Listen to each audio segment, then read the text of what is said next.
കാസർഗോഡ് കുമ്പള കളത്തൂരിലെയും പെരിയ നാലക്രയിലെയും വീടുകളിൽ നടന്ന കവർച്ച.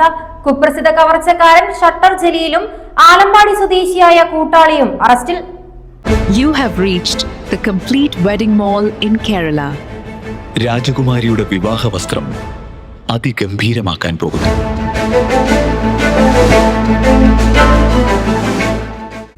സംസ്ഥാനത്തിന്റെ വിവിധ ഭാഗങ്ങളിലായി 72-ൽ പരം കവർച്ചാ കേസുകളിൽ പ്രതിയായ കുപ്രസിദ്ധ കവർച്ചക്കാരനും കൂട്ടാളിയും അറസ്റ്റിൽ.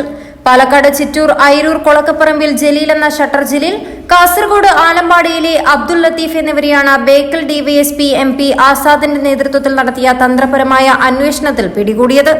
ജില്ലാ പോലീസ് മേധാവി BV വിജയ് ഭാരത് റെഡ്ഡിയുടെ മേൽനോട്ടത്തിലായിരുന്നു അന്വേഷണം.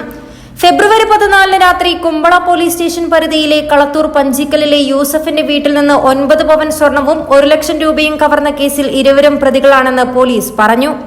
ബേക്കൽ പോലീസ് സ്റ്റേഷൻ പരിധിയിലെ പെരിയ നാലക്രയിലെ EV ഗോപാലകൃഷ്ണന്റെ വീട്ടിൽ നിന്നും 6.25 പവൻ സ്വർണവും 1 ലക്ഷം രൂപയും ഫെബ്രുവരി 7-നാണ് കവർച്ച പോയത്.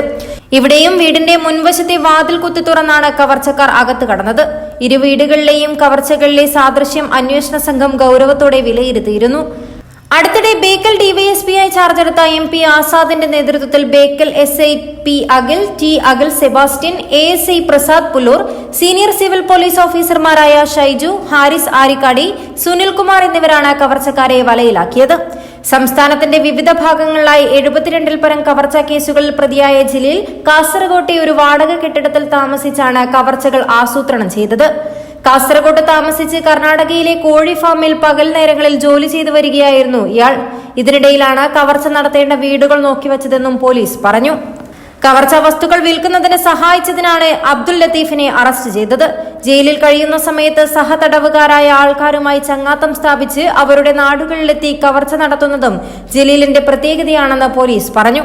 അമ്പലത്തറ പോലീസ് സ്റ്റേഷൻ ഇരിയ മുട്ടിച്ചെരലിലെ ജയരാജിന്റെ വീട്ടിൽ നിന്ന് ലാപ്ടോപ്പ് കവർന്നതും ഷട്ടർ ജലീലാണെന്ന് പോലീസ് കൂട്ടിച്ചേർത്തു. News 14 live, Kasaragod.